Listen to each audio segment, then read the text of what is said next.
Now we are going to see about the trade and traders in South India historical perspective.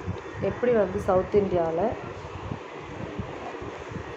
இந்த trade activity வந்து எப்படி first start ஆச்சு அப்படின்னு பார்த்தோம் அப்படின்னா, first one, Southern Indian trade guilds were formed by merchants in order to organize and expand their trading activities. அதாவது இங்கே இருந்த சதர்ன் இந்தியன் ட்ரேடு மெர்ச்சன்ட்ஸ் என்ன பண்ணாங்க அப்படின்னா, மெர்ச்சன்ட்ஸ் மீன்ஸ் பெரிய பெரிய வியாபாரிகள். ஸோ அந்த பிஸ்னஸ் மேன் எல்லாம் என்ன பண்ணாங்க அப்படின்னா, ஒரு இதை வந்து ஃபார்ம் பண்ணி ஆர்கனைஸ் பண்ணி ஒரு ஆர்கனைசேஷனை ஃபார்ம் பண்ணி அது மூலமாக என்ன பண்ணாங்கன்னா தங்களுடைய ட்ரேடிங் ஆக்டிவிட்டீஸை எக்ஸ்பேண்ட் பண்ணாங்க. தென் எப்படி வந்து ஃபஸ்ட்டு இயர்லி பீரியடில் ட்ரேடர்ஸ் வந்து எப்படி இருந்தாங்க, எப்படி வந்தாங்க அப்படின்னு பார்த்தா, இந்த year 1053 AD the Kalinga traders in now period in modern Orissa. பார்த்திங்க அப்படின்னா இந்த மேப்பில் உங்களுக்கு தெரியும், இந்த கலிங்கா அப்படின்றது நவ் பீரியட் இந்த now it is called as a Orissa ஸ்டேட்னோ. ஸோ அந்த கலிங்காவில் brought red coloured stone decoration objects for trade and also cotton textile to Southeast Asia at an early date. அதாவது அந்த டேட்டில் பார்த்திங்க அப்படின்னா அங்கே ஒரு ரெட் கலர் ஸ்டோன் வந்து நம்ம டெக்கரேட் பண்ணுறதுக்கெல்லாம் யூஸ் பண்ணக்கூடிய அந்த ஸ்டோன் வந்து அங்கே கிடச்சிது. தென் காட்டன் டெக்ஸ்டைல்ஸ் அங்கே வந்து இருந்ததுனால அந்த கூட்ஸ் வந்து என்ன பண்ணாங்க அப்படின்னா சவுத் ஈஸ்ட் ஏஷியா கண்ட்ரிக்கு வந்து அவங்க எக்ஸ்போர்ட் பண்ணாங்க. Then several trade guilds operated in medieval southern India such as the Gatrigas, Nagaras, the next one வந்து Mamaradias, Ayoval, so cities, Baidas, then Gauras. So இவங்களுக்கெல்லாம் பார்த்திங்க அப்படின்னா and some trade guilds such as the Nagaras and Kavaras met only in the temple premises. அதாவது இவங்கெல்லாம் பார்த்திங்க அப்படின்னா இந்த பீப்புளெலாம் mostly வந்து எங்கெல்லாம் டெம்பிள்ஸ் இருக்குதோ அங்கே வந்து மீட் பண்ணி தங்களுடைய கூட்ஸ் வந்து எக்ஸ்சேஞ்ச் பண்ணிக்கிட்டாங்க. ஸோ இயர்லி பீரியடில் இப்படி தான் வந்து இந்த கலிங்காலேருந்து அதர் கண்ட்ரீஸ்க்கு வந்து பார்த்திங்க அப்படின்னா Java, Bali, then Sumatra, Malaya, Khmer, Siam, Champa, Burma. So இந்த இடங்களுக்கெல்லாம் பார்த்திங்க அப்படின்னா ஃபஸ்ட்டு இதுவானது எங்கன்னா Burma, then Malaya, then Java, Bali. So இந்த இடங்களுக்கெல்லாம் என்ன பண்ணாங்க அப்படின்னா இந்த ஏர்லி ட்ரேடர்ஸ் வந்து இந்த கலிங்காலேருந்து வந்து தங்களோட அந்த இங்கே கிடைச்ச அந்த டெக்ஸ்டைல் கூட்ஸையும் அந்த டெக்கரேட்டட் ஸ்டோன்ஸையும் வந்து என்ன பண்ணாங்க அப்படின்னா மற்ற இந்த கண்ட்ரீஸ்க்கெல்லாம் கொண்டு போய் அவங்க எக்ஸ்போர்ட் பண்ணாங்க, தென் சேல்ஸ் பண்ணாங்க. Okay, then European traders in South India. எப்படி வந்து யூரோப்பியன் ட்ரேடர்ஸ் நம்ம சவுத் இந்தியாவுக்கு வந்தாங்க அப்படின்னு பார்த்தோம் அப்படின்னா, this was due to the trading activities of the various European companies which came to India during this period. The discovery of new all sea route from Europe to India via Cape of Good Hope by Vasco da Gama had for reaching a precaution on the civilized world. அதாவது first Vasco da gamma என்ன பண்ணார் அப்படின்னா இந்தியாவுக்கு வந்து ஒரு வழியை கண்டுபிடிச்சார், that is called as a good hope அப்படின்னு சொல்லிட்டு. ஸோ அந்த வழியாக தான் அவர் என்ன பண்ணார் அப்படின்னா மற்ற கண்ட்ரீஸில் இருக்கக்கூடிய பீப்புள் என்ன பண்ணாங்க, யூரோப்பியன் கண்ட்ரி பீப்புளும் அந்த வழியாக தான் இந்தியாவுக்கு வந்துட்டு சீ ரூட் வந்து எப்போ இன்வைட் பண்ணாங்களோ அந்த சீ ரூட் வழியாக யூரோப்பியன் ட்ரேடர்ஸ் வந்து நம்ம இந்தியாவுக்குள்ளே வர ஆரம்பித்தாங்க. ஸோ அதில் ஃபஸ்ட்டு பார்த்தோம் அப்படின்னா போர்ச்சுகீஸில் தான் வாஸ்கோ ட காமா தான் ஃபஸ்ட்டு வந்தார். அவர் தான் என்ன பண்ணார் அப்படின்னா இந்தியாவுக்கு வந்து ஒரு சீ ரூட்டை கண்டுபிடிச்சார். That was called as a good hope. அவருக்கு ஒரு நல்ல ஹோப் அந்த இடத்துல கிடைச்சதுனால ஒரு வே கண்டுபிடிச்சோன்னு ஒரு கண்ட்ரியை வந்து என்ட்ரு ஆனதுனால அந்த இடத்துக்கு வந்து அவர் வந்து குட் ஹோப் அப்படின்னு சொல்லிட்டு. The Portuguese under the leadership of Vasco da Gama landed at Calicut. அதாவது இப்போது கேரளாவில் இருக்கக்கூடிய கோழிக்கோடு அப்படின்னு சொல்லுவோம், காலிக்கட்.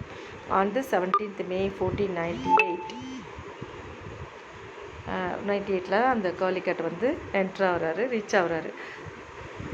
போர்ச்சுகீஸ்லேருந்து ஒரு பெரிய குரூப்போடு அங்கே வராரு.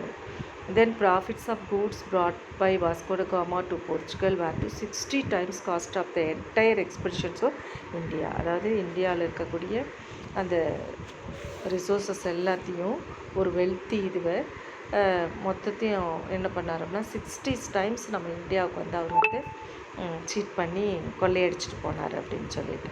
ஸோ அதில் முக்கியமானது பார்த்தோம் அப்படின்னா அந்த பெப்பர், அந்த நம்மளுடைய அந்த வாசனை பொருட்கள் எல்லாத்தையுமே என்ன பண்ணாங்க அப்படின்னா நம்ம அதுக்காகவே அந்த பெப்பருக்காகவே அவர் வந்து 60 டைம்ஸ் வந்து அவர் நம்ம இந்தியாவுக்கு வந்தாங்கன்னு சொல்லுவார்.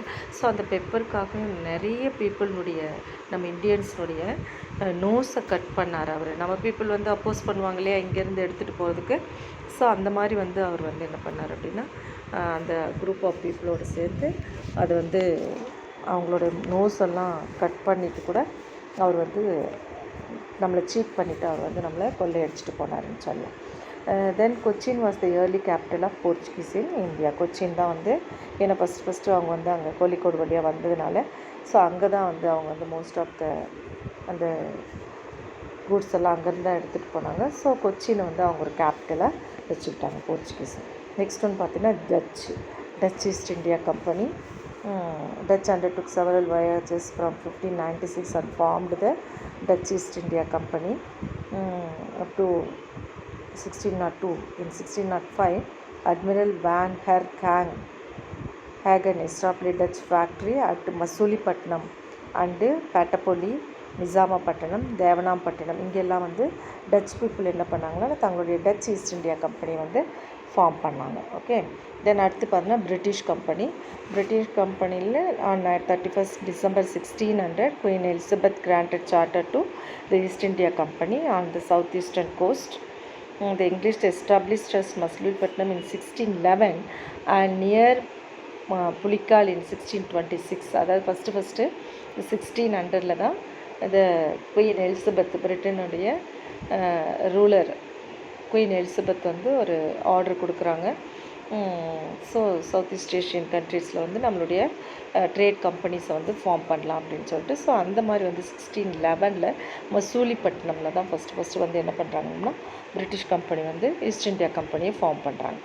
த sultan of Golconda granted the English the Golden Fireman in 1632 by which they were allowed to trade freely in their kingdom ports. அதாவது அவரோட கோட்டை அப்படின்னு இருக்கிற இடத்துல எல்லாமே என்ன பண்ணார்னா அவரோட அண்டர் த கண்ட்ரோல் ஆஃப் இருக்கக்கூடிய எல்லா இடத்துலையுமே இந்த பிரிட்டிஷ் ஈஸ்ட் இந்தியா கம்பெனி மூலமாக அவங்க வந்து ஒரு மார்க்கெட்டிங் கம்பெனி வந்து ஃபார்ம் பண்ணிக்கலான்னு சொல்லிட்டு அவர் பர்மிஷன் கொடுக்குறாரு. Then Madras which known as the fort Saint George which soon displaced Masulipatinam as a headquarters of English settlement on the Coromandel coast. அவங்க வந்து அந்த சைடு ஃபுல்லாக இது பண்ணிவிட்டு அவங்க கோரமண்டல் கோஸ்ட்டு மசூலிப்பட்டினத்தை வந்து அவங்களுடைய கேபிட்டலாக அவங்களே வந்து டிசைட் பண்ணிக்கிறாங்க, ஃபார்ம் பண்ணிக்கிறாங்க. தென் நெக்ஸ்ட் ஒன் பார்த்தோம்னா the Danes formed East India Company to arrive in India in 1616.